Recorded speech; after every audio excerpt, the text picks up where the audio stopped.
सर्वप्रथम गुरु जी को प्रणाम। जय गुरु जी, शुक्राना गुरु जी।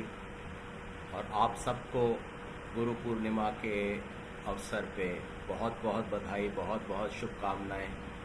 ऐसे व्यक्ति को शुभकामनाएं दे ही नहीं सकते जिसका कोई गुरु ना हो। और निगुरे होने से, बिना गुरु के होने से बड़ी कोई गाली मानी नहीं जाती हमारी संस्कृति में। गुरु जी मात्र एक साधारण गुरु तो थे नहीं। जो साधारण गुरु भी होता है उसकी भी खासियत होती है कि वो दूसरे लोगों से बहुत भिन्न होता है। ऐसे सब गुरुओं के लिए कहा गया है कि मतलब से अपने बहुत कुछ सिखाते हैं कई सिखाने वाले। मतलब से अपने बहुत कुछ सिखाते हैं कई सिखाने वाले। बस गुरु ही हैं एक ऐसे जिनका है मकसद अलग, जिनका है मकसद अलग के सीख ले मुझसे सीखने वाले। इस खातिर मेरा कोई मतलब नहीं। यदि मैं गुरु हूँ तो मेरा कोई मतलब नहीं है। मतलब से अपने बहुत कुछ सिखाते हैं कई सिखाने वाले। बस गुरु ही हैं ऐसे जिनका सिखाने के पीछे है मकसद कि सीख ले मुझसे सीखने वाले। इस खातिर कि वो सीख कर अपना जीवन जीने लायक बना ले, अपना जीवन जीने लायक बना ले। तो सभी गुरुओं को प्रणाम और सर्वप्रथम और अंत तक गुरु जी को प्रणाम, जो हमारे बहुत बड़े सौभाग्य के कारण, हम लोगों के ऊपर ईश्वर की बहुत बड़ी अनुकंपा के कारण हमें ईश्वर स्वयं गुरु जी के रूप में प्राप्त हुए। उनसे हमारा परिचय हुआ, हमें उनको देखने का, सुनने का, समझने का, उनका अनुसरण करने का, उनके बताए मार्ग पर चलने का सुअवसर प्राप्त हुआ इसी जीवन में। वरना लोग तो कहते हैं कि ईश्वर दिखता नहीं है, और हम कहते हैं कि भाई शायद दिखता है या नहीं दिखता, आप सियाने लोग हैं, पर हमने तो ईश्वर को देखा। हमने इसी जीवन काल में, इसी जहां में, इसी विश्व में ईश्वर को देखा है गुरु जी के। तो कुछ वचन गुरु जी की शान में आज गुरु पूर्णिमा के अवसर पे कहे हैं, आपको सुनाना चाहूँगा। कुछ लोगों ने इसी ब्लेसिंग्स पेज पे सुने होंगे, कुछ ने नहीं पढ़े होंगे, कुछ ने नहीं पढ़े होंगे, पर मेरा कर्तव्य है कि मैं आपको उन शब्दों से परिचय करवा दूं। तो सुनिएगा ध्यान दें कि हे गुरु जी, तुम्हें किस किस प्रकार प्रणाम करूं। हे गुरु जी, तुम्हें किस किस प्रकार प्रणाम करूं, तुम्हारा किस तरह से एहतराम करूं। एहतराम मतलब इज्जत, रेवरेंस।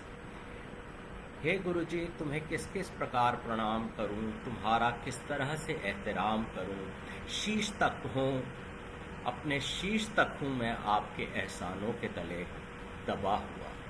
शीश तक हूँ आपके एहसानों में डूबा हुआ। इसे नवाऊं नहीं तो कैसे सलाम करूं। कि शीश नवाना, सजदा करना, माथा टेकना और किसी के चरणों में अपने सिर को रख देना, ये सबसे बड़ा सलाम गिना जाता है। लेकिन मैं तो आपके एहसानों में सिर तक डूबा हुआ हूँ। धरती से लेकर और मेरे सिर के एक एक बाल तक मैं आपके एहसानों में डूबा हूँ, और आपके बिना मैं कुछ नहीं हूँ। तो कैसे इस सिर को भी, जो आपका ही है, आप ही का दिया हुआ है, आप ही का बचाया हुआ है, आप ही की कृपा से है, उसे आपके चरणों में रखूं तो भी कैसे सलाम करूं। आपका दिया हुआ वस्तु आपके चरणों में रखी गई तो कैसा सलाम होगा। तो हे गुरु जी, तुम्हें किस किस प्रकार प्रणाम करूं, तुम्हारा किस तरह से एहतराम करूं। शीश तक तो हूँ एहसानों में डूबा हुआ, इसे नवाऊं नहीं तो फिर कैसे सलाम करूं। जब प्राणों को तुमने ही बख्शा। कुछ प्रकरण, कुछ अपने जीवन के अनुभव मैं आपको बताऊंगा जिसमें गुरु जी ने मेरी प्राण रक्षा की। जब प्राणों को तुमने ही बख्शा, की हर एक संकट में मेरी रक्षा। हर श्वास है तुम्हारी की हुई कृपा, और इस कंठ को स्वर तुमने ही दिया। जिस स्वर से मैं बोल रहा हूँ, इसको मेरे कंठ में गुरु जी आपने ही उतारा। अगर मैं इसका प्रयोग आपकी प्रशंसा करने के लिए, आपका शुक्राना करने के लिए, आपका नमन करने के लिए इस्तेमाल करता हूँ तो कोई एहसान किसी पे नहीं करता। आपका एहसान तो मैं वैसे भी किसी हाल में ही उतार सकता। इस कंठ को स्वर तुमने ही दिया, मति पर उपकार विवेक का किया। क्या गाकर और क्या करके मैं वचन, क्या गाकर और क्या करके मैं वचन, तेरी शान में कुछ भी बखान करूं। हे गुरु जी, तुम्हें किस किस प्रकार प्रणाम करूं, तुम्हारा किस तरह से एहतराम करूं। शीश तक तो हूँ एहसानों में डूबा हुआ, इसे नवाऊं नहीं तो फिर आपको कैसे सलाम करूं। जीवन को तुमने ही दी दिशा, बड़ा दिशाहीन, बड़ा नीरस और बिना किसी गति के और उस तरीके से जीवन चल रहा था। कुछ समझ नहीं आता था कि मंजिल कहाँ है, कैसे मिलेगी, कहाँ जाना है, क्या करना है। जिस भी प्रयोजन में कोशिश की जाती थी, सारे प्रयोजन फेल हो जाते थे, निरस्त हो जाते थे। जीवन को तुमने ही दी दिशा, मिटा डाली भाग्य पर छाई निशा। भाग्य पर जैसे अंधियारा छाया हो, पूरी तरह अंधकार नजर आता था। लगता था कि दुनिया में अगर कोई अभागा दुर्भागा है तो वो हम हैं। भक्ति ध्यान तुम ही ने मुझे दिया, हर पथ उज्जवल तुमने ही किया। कहीं जाने लायक बताया और उस मार्ग को ऐसा प्रशस्त किया, ऐसा उज्जवल किया कि जाने पे सफलता प्राप्त होने लगी। तेरे ही दिए हुए ज्ञान भक्ति से हुए उत्पन्न विचार, मैं तुझे कर अर्पण कैसे खुद पे मान करूं। क्योंकि भक्ति ध्यान करने की सब शक्ति, सब श्रद्धा आप ही को देखने पे उत्पन्न हुई। आपको देखने से पहले कुछ नहीं था। तो अब मैं उसे आपके चरणों में अर्पण करता हूँ। तो मैं कैसे अभिमान या अपने आप पे मान कर सकता हूँ कि मैंने कुछ एहसान उतारा या कुछ किया। मैं ऐसा कुछ नहीं कर सकता। तो हे गुरु जी, तुम्हें कैसे कैसे प्रणाम करूँ। तो जीवन के बहुत से प्रकरण, ऐसे प्रकरण जो कि कुछ तो उनमें से ऐसे हैं कि मुझे ही कोई सुनाए तो मैं विश्वास न करूं, लेकिन मेरे साथ हो गुजरा है और मैं आपके सामने हूँ और आपको बताना चाहता हूँ। और मेरी एक प्रार्थना है कि जो आप सुने, अगर आप समझें कि ये गुरुजी के प्रति हमारी श्रद्धा, हमारे विश्वास और हमारी भक्ति को बढ़ाने में काम आता है, तो इसे औरों को भी बताएं, संगत के और मेंबर्स के साथ भी शेयर करें, ताकि उन्हें भी गुरुजी के प्रति भक्ति हो और उनको भी लाभ हो, वो भी जीवन में एक अच्छे मार्ग पे चल पाएं। तो गुरुजी से मिलने का कारण मेरा बहुत ही ज़्यादा सेल्फिश था, बहुत ही ज़्यादा क्या कहते हैं, लोभ से भरा हुआ था कि मेरे और मेरे पत्नी के संतान नहीं थी। और हमारे एक मामा जी ने बताया कि गुरुजी के दरबार में जाने से, माथा टेकने से हर इच्छा पूर्ण होती है। तो ये इच्छा रख के हम गुरुजी के पास गए। और इसके भी कुछ इतिहास था कि सन 1991 के अंत में मेरी शादी हुई और सन 94 के करीब हमें ऐसा महसूस होने लगा कि हम निसंतान हैं और हमें इसके विषय में कुछ करना चाहिए। इलाज वगैरह कराया परंतु कोई लाभ नहीं हुआ।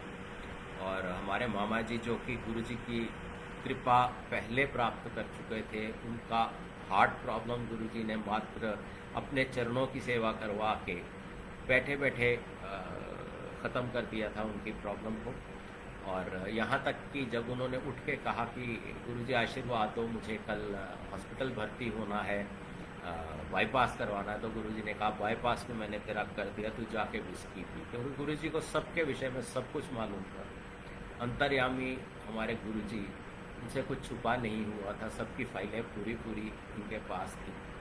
परंतु सन 95 से जो कवायद शुरू हुई, हम मन में सोचते रहे कि गुरुजी के दर्शन करेंगे, लेकिन शायद वो वक्त नहीं आया था, शायद वो समय नहीं आया था और शायद हमें गुरुजी ने नहीं बुलाया था।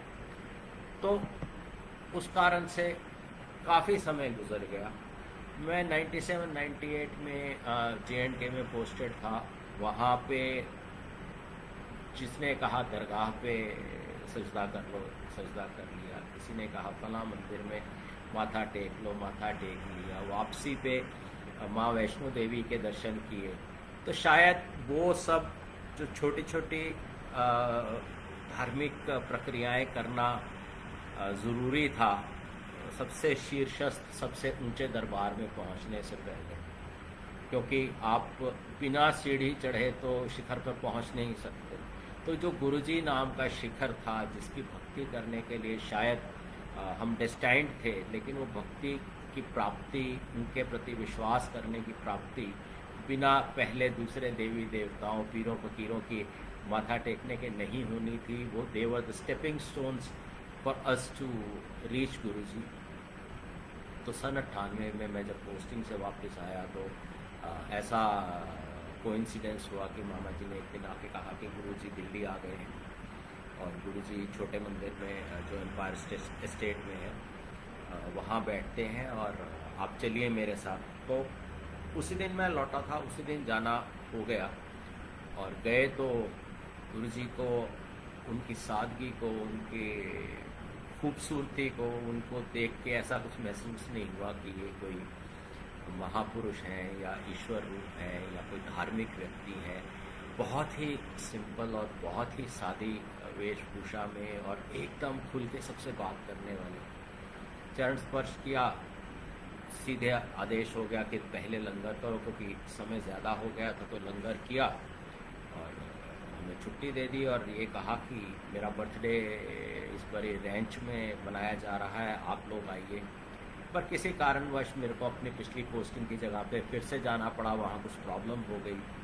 परंतु गुरुजी के स्वरूप की, गुरुजी की मुस्कान की, गुरुजी की बात की छाप दिमाग में पड़ चुकी और वहाँ पे भी हर काम करते हुए, सुबह शाम उठते बैठते अपनी ड्यूटी निभाते हुए गुरुजी का स्मरण किया करता था। पीछे से परिवार के लोग गए भी गुरुजी के जन्मदिन पर जो रेंच में मनाया गया था और वहाँ की भव्य सज्जा देखकर, वहाँ की संगत की मात्रा देखकर, ये देख के कि हज़ारों लाखों लोग गुरुजी के कृपा पात्र हैं और आके वहाँ पे लाइनें लग रही हैं, सब कुछ हो रहा है और गुरुजी अपने हाथ से सबको प्रसाद दे रहे हैं। ये सब देखकर वे भी निहाल हो गए एकदम। उनके मन में श्रद्धा उमड़ आई और उन्होंने कहा कि हम ठीक जगह है, हम एक ऐसी जगह है जो ईश्वर का अपना दरबार है। और उसके बाद बहुत लंबी एक पूरी सीरीज़ है, पूरी सीरीज़ जैसे जैसे जैसे जैसे जीवन में गुरुजी बदलाव लाते गए, हमें एक के बाद एक पुत्र दिया। वो सब फिर किसी और दिन या आंटी से कहूँगा वो सुनाए। अब कुछ ऐसे तजुर्बे जिनका बखान मैंने अपने कविता के शब्दों में किया था कि मैं सिर तक डूबा हूँ। सिर तक कैसे डूबा हूँ? कई बार प्राण रक्षा हो चुकी मेरी। सबसे पहले एक बार हम शिमला गए, शिमला से लौट रहे थे। लौटते हुए एक मित्र के यहाँ रुक गए पंचकूला में। वहाँ से वापस शुरू किया तो मन में थोड़ा विचार आया कि जल्दी पहुँच जाए माता पिता के पास में अपने वापस। तो मैं काफ़ी स्पीड से था और 800 मारुति मेरे पास हुआ करती थी। मैं ड्राइव कर रहा था और पत्नी मेरे साथ थी। उसने ईयरफोन्स लगा रखे थे और गुरुजी के यहाँ चलने वाले शब्द कीर्तन सुन रही थी।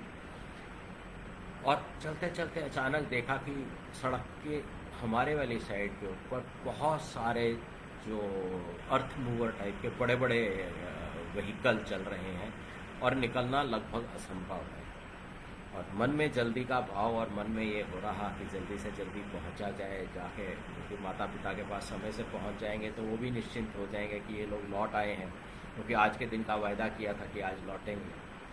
तो मैंने उस साइड से निकालने की कोशिश की। जैसे ही मैं साइड पे आया, राइट साइड पे उस अर्थ मूवर पे देखा सामने एक और वो अर्थ मूवर इतना बड़ा व्हीकल होता है, इतना कठोर व्हीकल होता है कि मारुति 800 जैसी गाड़ी एक कोने से भी टकरा जाए तो पूरे चिर के और सारे पैसेंजर सहित तबाह हो जाएंगे, ख़त्म हो जाएंगे। पत्नी की आंख खुली, उसने कहा हे गुरुजी रक्षा करो। मेरा तो दिमाग लगभग चलना बंद हो चुका था और अचानक देखता हूँ कि साइड पे चलते हुए डिवाइडर में एक कट जाने कहाँ से गुरुजी ने पैदा कर दिया और मैं उस कट से निकल के सड़क के दूसरी तरफ जाके एकदम कच्ची मिट्टी में रुक गया। और अगर किसी भी एक अर्थ मूवर से, बाएं वाले से या दाएं वाले से क्योंकि उतनी चौड़ाई नहीं थी, हार्डली दोनों के बीच में 1 फुट का अंतर होगा, और मारुति 800 जितनी होती है तो निकलने की बिल्कुल कोई संभावना नहीं। तो उस दिन गुरुजी ने प्राण रक्षा की। उसके उपरांत अच्छा, एक जो है गुरुजी ने भक्ति, ध्यान और विश्वास की जो ट्रेनिंग दी, वो एक बहुत ही रोचक प्रकरण के द्वारा दी। बहुत ही एक ऐसा प्रकरण हुआ कि हम लोग जाते थे, बैठते थे, कोशिश करते थे कि गुरुजी छुट्टी ना दें, ज़्यादा से ज़्यादा उनके दर्शन कर सकें, ज़्यादा से ज़्यादा उनके सजदे कर सकें, ज़्यादा से ज़्यादा उनकी संगत में बैठ सकें। लेकिन गुरुजी ढूंढ के छुट्टी करते थे कि हम छोटे मंदिर में अगर आपने देखा हो तो कुछ पिलर्स लगे हुए हैं बीच में, तो हम पिलर के पीछे भी छुप जाया करते थे ताकि थोड़ी देर ज़्यादा बैठने को मिल जाए। लेकिन जब गुरुजी ने छुट्टी देनी है तो पहले वो हम पे जब पीछे बैठा है उनको छुट्टी होगी, पाँच जाओ, मत्था टेकन भी ना आए। यानी कि ज़्यादा रहने के चक्कर में कम रहने के अलावा माथा ना टेकने की, आज्ञा ना लेने की सज़ा भी मिल जाती। अब इन सब चीज़ों से भी हमें समझ नहीं आया कि भाई आज्ञा में तो रहना ही है, गुरुजी की रज़ा में हमें हर समय रहना। लेकिन कभी कभी जैसे इंसानी लालच और इंसानी मजबूरियाँ कुछ इस तरीके के काम करवाती थी कि आप अपने समझे हुए उसूल तोड़ने लग जाते हैं। तो एक दिन न्यू ईयर का टाइम और नए साल के आसपास आपको जैसे मालूम है बहुत धुंध हुआ करती है। साथ में एक मित्र थे, उन्होंने मुझसे कहा कि कल आज टाइम से पहुंचना है, साल के पहले दिन, मैं लेट नहीं होना चाहता ऑफिस के लिए। उस दिन बहुत संगत, बहुत ही ज़्यादा संगत। छोटे मंदिर के बाहर सामने वाले प्लॉट में लंगर की व्यवस्था थी। हम लोग जब लंगर की बारी आई, लंगर करने चले गए, लंगर किया, लंगर करके आए तो तब तक बहुत से लोग लाइनों में खड़े थे। हमारे एक और परिचित भी लाइन में खड़े थे और मित्र ने कहा यार लेट नहीं होना, कल यहीं से माथा टेक के चल पड़ते हैं, जाएंगे अंदर गुरु जी से आज्ञा लेने, तो फिर लाइन लगी हुई है बहुत ज़्यादा। अब मन में तो आया कि उसे समझाऊं, लेकिन उसने जैसी मजबूरी बताई तो मन में आया कि चलो ठीक है, यहीं से माथा टेक लेते हैं। खड़े होके गुरु जी को नमस्कार किया, चलने लग गए। तो जिन परिचित से हम उससे 2-4 मिनट पहले मिले थे, जो अभी लंगर करने जाने की लाइन में लगे हुए थे, उनको हमने कहा कि हम बाहर से ही जा रहे हैं, तो हम लोग चल पड़े। धुंध का टाइम था, तो छोटे मंदिर से जैसे महरौली की तरफ जाते हैं तो आपने देखा होगा रास्ते में दाएं जाने के लिए एक बड़े मंदिर जाने वाला रास्ता आता है, एक और रोड आती है, फिर जाके महरौली का मोड़ आता है। उस दिन जाने कैसा हुआ कि जो फरीदाबाद की तरफ, बदरपुर की तरफ जाने वाली रोड है, हम दोनों उस पर मुड़ गए और मुड़ के काफ़ी आगे निकल गए। तब समझ आया कि यार ये तो वो सब नहीं नज़र आ रहा जो महरौली से मुड़ने पे आया करता है। तो रोक के एक दूसरे से बात की तो उसे भी नहीं समझ आ रहा, मुझे भी नहीं समझ आ रहा। हमने कहा कि रुक के किसी और से पूछते हैं, किसी लोकल आदमी से पूछते हैं। पूछा तो पता चला कि भाई आप तो फरीदाबाद जाने वाली रोड पे आ गए हैं और अभी 3 किलोमीटर और जाइए धीरे धीरे इसी धुंध में, तो वहाँ यू टर्न मिलेगा, आप यू टर्न मार के लौट के आइए, फिर राइट लीजिए और आगे जाइए, फिर महरौली आइए। हम जब महरौली पे मुड़ने के लिए रेड लाइट पे सिग्नल पे खड़े थे, तो देखते क्या है कि साथ वाली गाड़ी में हमारे वो परिचित हैं जो हमारे निकलने के समय अभी लंगर की लाइन में खड़े हुए थे। तो हमें ना केवल आज्ञा ना मानने की सज़ा मिली, बल्कि हमें जता भी दिया गया कि तुम अब उनसे भी पीछे हो समय के हिसाब से, समय बचाने के हिसाब से, कि जो तुमसे बहुत पीछे, जो अभी लंगर करने की इंतज़ार कर रहे थे, उनसे भी पीछे हो। ऐसा एक प्रकरण हुआ। एक ऑफिशियल मैटर की बात आपको बताता हूँ कि मेरा ट्रांसफ़र हुआ वेस्ट बंगाल में, जो एक बहुत ही एक तरीके से यूनियनबाजी के लिए, लड़ाई झगड़े के लिए बदनाम चला। और घर में परिस्थिति ऐसी थी कि भाई विदेश गया हुआ था अपनी नौकरी के सिलसिले में। हमारे को गुरु जी की तरफ से बात हुई थी, पहला पुत्र हुए, तब 3-4 महीने हुए थे और पिताजी की तबीयत ख़राब चल रही थी, माताजी भी बहुत अच्छा स्वास्थ्य नहीं रखती थी कि किसी को देख पाएँ। तो ऐसे माहौल में मेरा ट्रांसफ़र ऑर्डर आ गया। अब ट्रांसफ़र ऑर्डर आया तो हमारी कंपनी में एक बहुत सीनियर अफ़सर थे, हमारे दूर के रिलेटिव थे, तो उनसे हमने रिक्वेस्ट की। उन्होंने 2-3 दिन ट्राई की, पता चला कि ऑर्डर्स जो हैं वो डायरेक्टर के साइन किए हैं, और डायरेक्टर हमारे बहुत ज़्यादा सख्त आदमी थे, बल्कि लोग आपस में कहा करते थे कि बड़े दुष्ट आदमी हैं, किसी की सुनते नहीं। तो मैंने जब फाइनली फ़ोन किया, मैंने कहा सर मेरी ट्रांसफ़र चेंज होने का या स्टॉप होने की कोई संभावना है? उन्होंने कहा नहीं, कोई संभावना नहीं है, आप जाने की तैयारी कर लो, क्योंकि मैं डायरेक्टर को फेस नहीं कर पाऊँगा इस मैटर पे, क्योंकि वो वैसे ही किसी की सुनते नहीं हैं, और अगर गुस्से में आ गए तो तुम्हारा और मेरा दोनों का नुकसान करेंगे। तो उन्होंने मना कर दिया। तो गुरुजी एक बात कहा करते थे मेरी पत्नी को, पहला पुत्र होने के बाद जब से हमने वो बेटा 40 दिन का हुआ तब से जाना शुरू किया, तो गुरुजी हमेशा छुट्टी देते वक्त कहा करते थे, पूनम आंटी मुंडा हो गया। तो पत्नी कोई जवाब नहीं देती थी, और मुझे वापसी पे या घर में कभी कहती थी कि अभी ये बेटा तो 3 महीने का है, 2 महीने का है, 4 महीने का है, मैं कैसे गुरुजी को कहूँ कि मुंडा होते थे। तो ऐसा हुआ कि अब उस तरफ से तो निराश हो गया मैं कि भाई ये सब तरीके से तो ये ट्रांसफ़र रुकने नहीं रही, और परिस्थिति घर में ऐसे है कि वहाँ ट्रांसफ़र पे जाने से और अपना रिस्क लेने से और घर वालों की देखभाल नहीं कर पाने से तो बेहतर है मैं नौकरी छोड़, ऐसी मनोस्थिति हो गई। तो शाम को गए गुरुजी के संगत में बैठे, छुट्टी होने लगी तो मैंने कहा गुरुजी ट्रांसफ़र वेस्ट बंगाल हो गई। तो गुरुजी कहते जाओ फिर भात मच्छी खाओ। अब बीइंग अ वेजिटेरियन मैंने सीधे एकदम जवाब दिया कि गुरुजी मैं तो ये सब खाता नहीं। कहते चलो चलो चलो छुट्टी हो। मन बहुत उदास हुआ कि भाई जो सर्वोच्च द्वार है, जो सबसे ऊंचा दरबार है, वहाँ से मनाही हो गई, तो अब तो शायद ये काम हो नहीं पाए। तो मेरे 1-2 लोगों के बाद पत्नी थी, उसने जाके माथा टेका, माथा टेक के गुरुजी ने कहा पूनम आंटी मुंडा हो। अब उसके मन में जाने क्या आया, अदरवाइज तो गुरुजी के तेज के सामने और उनके सामने खड़े हुए आदमी की आवाज़ नहीं निकलती, तो उसके मुंह से निकला गुरुजी ये वेस्ट बंगाल चले जाएंगे तो मुंडा की मती होगी। गुरुजी हंस पड़े, और मैं बताऊं कि गुरुजी को जितनी बारी मुस्कुराते हंसते हुए मैंने देखा है, उससे बेहतर साइट, उससे ज़्यादा खूबसूरत मुस्कान और हंसी मैंने इस दुनिया में नहीं देखी। उन्होंने कहा ओ हो, ये तो टेक्निकल प्रॉब्लम हो गई, और मुझे आवाज़ लगाई ओ सेठी इधर आ। मैं चला गया, मतलब जी गुरुजी। कहते टेक्निकल प्रॉब्लम हो गई है, तेनू वेस्ट बंगाल भेज दिता तो पूनम आंटी को मुंडा को लेना होगा, चल तेरा ट्रांसफ़र कैंसिल।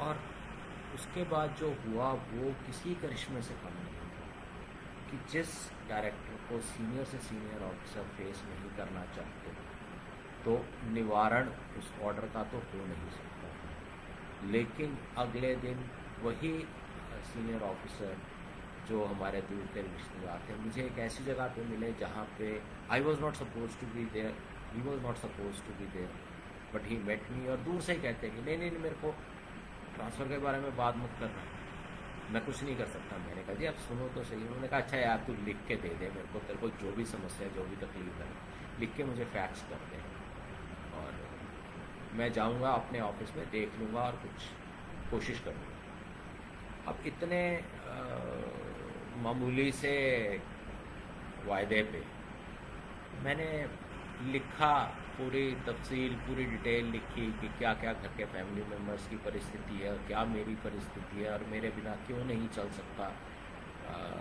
जो घर के लोगों का, और फैक्स कर दिया। और वो 2 दिन बाद लौटे, अपने ऑफिस में पहुंचे, और 6 जुलाई 2001 उनका फ़ोन आता है शाम को 3-4 बजे, कल सुबह ज्वाइन कर लो, जहाँ पहले पोस्टिंग थी वहीं ज्वाइन कर लो। मैं कहा जी ऑर्डर? कहते जी ऑर्डर की आप चिंता मत करो, ऑर्डर जो है वो वैसे ही रहेंगे, कुछ नहीं होगा, तुम जाओ ज्वाइन करो और तुम्हें ज्वाइन कराया जाएगा। मैं गया गुरुजी के जन्मदिन वाले दिन, जाके ज्वाइन किया और किसी ने कोई सवाल नहीं पूछा। ज्वाइन होने के बाद जैसा कि बिल्कुल जी जान से ज़रूरी था कि गुरुजी के जन्मदिन के फंक्शन में जाना है, गया और दूर से गुरुजी को देखा तो गुरुजी नॉडेड। वो what was there for me to tell him, क्योंकि 10 दफ़े 20 दफ़े 30 दफ़े पहले ऐसे हो चुका था कि गुरुजी को कुछ बताने की कोशिश की और उसी क्षण उसी पल गुरुजी ने कुछ ऐसा कहा या कुछ ऐसा किया कि समझ आ गया कि जो अंतर्यामी है, सर्वशक्तिमान है, जो सब जानते हैं, उन्हें आप बताने की कोशिश कर रहे हैं तो आपसे बड़ा बेवकूफ़ इस दुनिया में नहीं है। तो ये यकीन तो था ही, जैसे देखा ही नॉटेड, आई अंडरस्टूड कि गुरुजी ने कहा कि देख, कर दिया ना तेरा कल्याण। ये तो गुरुजी के जन्मदिन की बात हुई है। आज गुरु पूर्णिमा का अवसर है। गुरु पूर्णिमा वाले दिन सन 2006 गुरुजी ने मुझ पे जो उपकार किया, मेरी प्राण रक्षा की, मुझे जिस तरीके से बचाया, वो आपको थोड़ा सा बताना चाहूँगा। और ये लाइट ऑफ डिविनिटी में जो सत्संग मैंने लिखा है, मेरी पत्नी ने लिखा है, वो लिखने के मतलब हमें रियलाइज़ ही बहुत लेट हुआ। किसी ने मेरे से एक दिन अचानक पूछा कि गुरु पूर्णिमा का क्या है। गुरु पूर्णिमा का जो मैथोलॉजिकल या हिस्टोरिकल अर्थ है वो तो ये है कि व्यास मुनि के साथ रिलेटेड ये है। और पूर्णिमा के दिन सब लोग अपने गुरु की पूजा करते हैं, ये होता है वो होता है। लेकिन सामने वाले ने जैसे मुझे याद कराना था कि भाई कोई एक ऐसा एहसान जो मैं अच्छी तरह इम्बाइब नहीं कर सका हूँ, जो मैं एकदम रिकॉल नहीं कर सकता हूँ, वो मेरे से आना था। नैन्सी नाम की एक संगत में मेरी बेटी जैसी है, उसने मेरे से ये सवाल किया और इंसिस्टिंग अगेन एंड अगेन कि नहीं अंकल आप बताओ, आप बताओ, आप बताओ। एंड सडनली आई रिकॉल कि ये एक हादसा हुआ था और मेरे को अभी तक बराबर समझ नहीं आया कि ये कैसे हुआ, गुरुजी ने कैसे मेरी प्राण रक्षा की। ये बात 2006 की है। मैं और मेरा परिवार हम बॉम्बे में थे, वाइफ की पीएचडी की कवायद चल रही थी, उसकी प्रेजेंटेशन थी। तो उस साल उसके प्रेजेंटेशन की डेट फिक्स हो गई गुरु पूर्णिमा वाले दिन, और उससे कुछ दिन पहले गुरुजी का बर्थडे था। तो मैं उन लोगों के साथ, बीवी और बच्चों के साथ आया दिल्ली। मैंने कहा कि चलो गुरुजी का जन्मदिन अटेंड करूँगा, उसके बाद लौट जाऊँगा।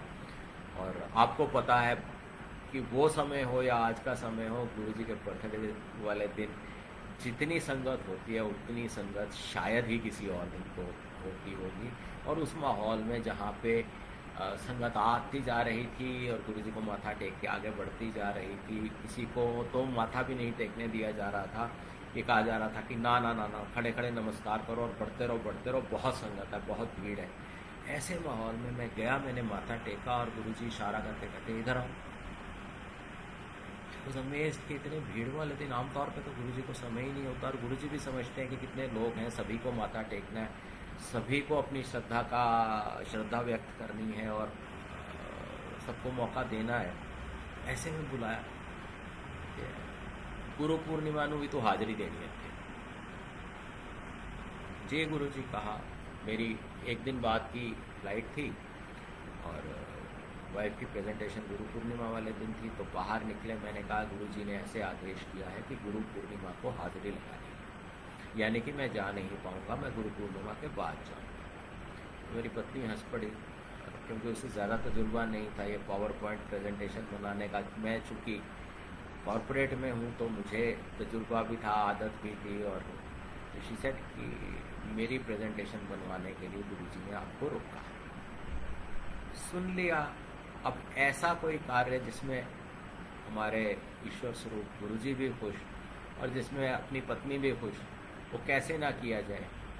टिकट कैंसिल कराई, लेट की टिकट कराई और 3 दिन पत्नी के साथ उसकी प्रेजेंटेशन बनवाते रहे। बनवाने के बाद अब चूँकि गुरुजी का आशीर्वाद था, प्रेजेंटेशन अच्छी होनी ही थी। उस प्रेजेंटेशन में बहुत अप्रिशिएट किया गया और वो प्रयोजन सफल होने के बाद हम लोग शाम को गुरु पूर्णिमा वाले दिन गुरु जी के दरबार में पहुंच गए। और मुझे उम्मीद थी कि भाई गुरु जी ने रोका है तो कम से कम नॉलेज तो करेंगे कि भाई तेरे को मैंने रोका और तू हाज़िरी लगाने है तो हाज़िरी बराबर लगेगी तो सही, गुरु जी एक दृष्टि तो डालेंगे। लेकिन उस दिन भी इतनी ही भीड़, गुरु पूर्णिमा पे भी आप जानते हैं कितनी भीड़ होती है। और उस दिन तो गुरु जी के सामने हो के मैं 2 क्षण रुका भी, उन्होंने एक्नॉलेज भी नहीं किया, देखा भी नहीं और मैं चला गया। थोड़ा मन में अफसोस हुआ कि यार गुरु जी ने रोका, कहा कि भाई तुम्हें अभी नहीं जाना, तूने गुरु पूर्णिमा वाले दिन हाज़िरी देनी है, और बिल्कुल ध्यान नहीं दिया। मैंने रुक के कोशिश भी की और ना नज़र मिली, ना कोई इशारा हुआ, ना आशीर्वाद मिला, बस चलो चलो चलो चलो निकल के बाहर आ गया। मोबाइल हम मंदिर में ऑफ कर दिया आदेश के अनुसार, तो मेरा मोबाइल ऑफ था। बाहर निकल गया, लंगर करके जैसे ही बताया गया कि भाई यहीं से छुट्टी हो गई, अब आप जाइए, वापस अंदर नहीं जा सकते।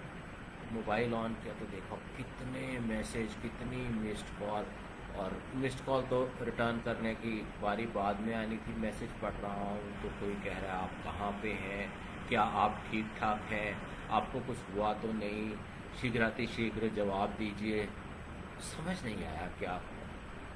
मिस्ड कॉल देखी तो एक कलीग की मिस्ड कॉल थी, वो छुट्टी पे अपने घर गया हुआ था, मैं अपने छुट्टी पे दिल्ली आया हुआ था। मैंने उसे कॉल किया, 2006 की गुरु पूर्णिमा वाले दिन।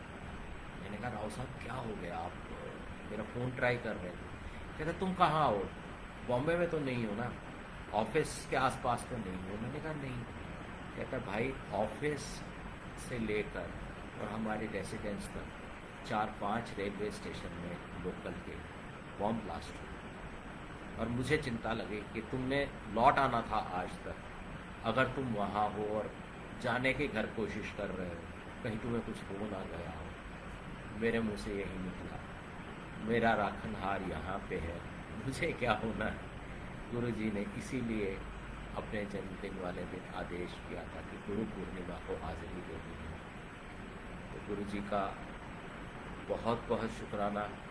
जय गुरु जी। गुरु जी के एहसानों से हम सिर तक ही नहीं, कई जन्मों तक एक एक बाल, एक एक रोम हमारा उनके एहसानों में दबा रहेगा।